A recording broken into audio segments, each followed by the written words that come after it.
When plans emerged for a reserve on the edge of a new business park outside Sowerby Bridge, I was initially sceptical. Cited by council chiefs as a consolation for the destruction of trees and the building of houses on floodplain, Copley Valley Green Corridor seemed short change for the damage that and a new road will surely cause. And yet, I've come to see the reserve as something of an ecological haven. The Green Corridor is essentially an extension of Milner Royd Reserve. Approaching from Sowerby Bridge, you are greeted by a fringe of prickly purple teasels, wobbling in the wind above the river bank. The reserve is always worth a visit, but it is in summer that it is at its most ecologically profuse.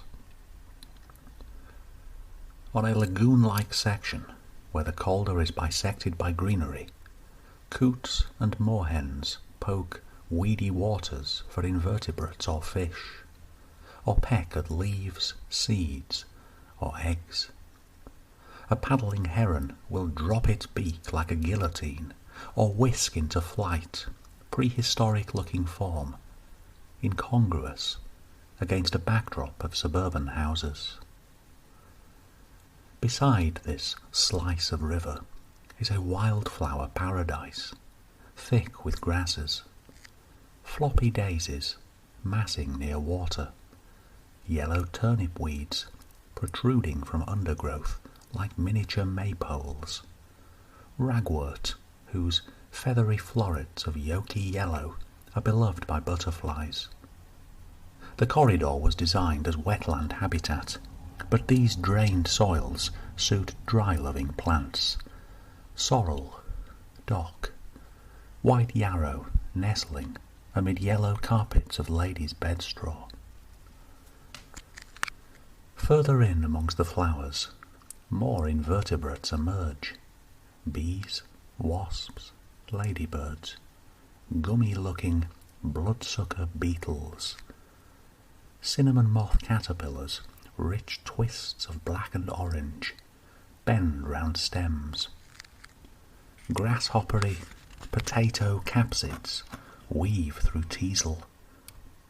From time to time, a longhorn beetle will flex its blue and white antennae, whose lengths exceed that of its body, munching plant matter in a nibbling wiggle of iridescence.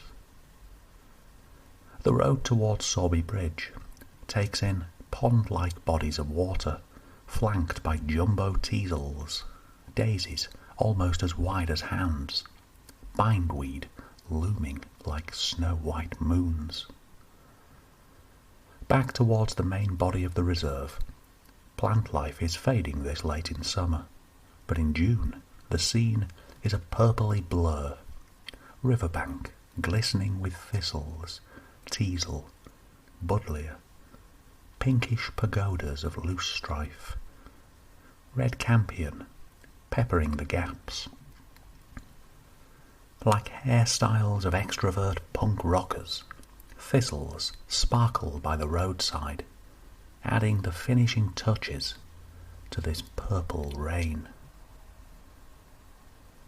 In winter, I've watched the Calder almost burst its banks here, but on calm afternoons the river meanders towards Copley, sunlight reflecting on its glassy surface.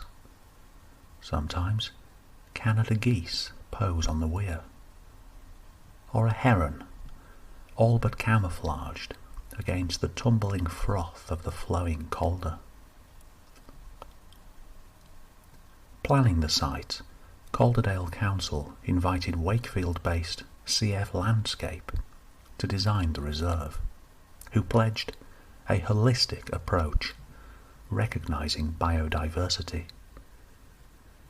Given the thriving wildlife seen all year along this beautiful reserve, it's fair to say this objective was fulfilled.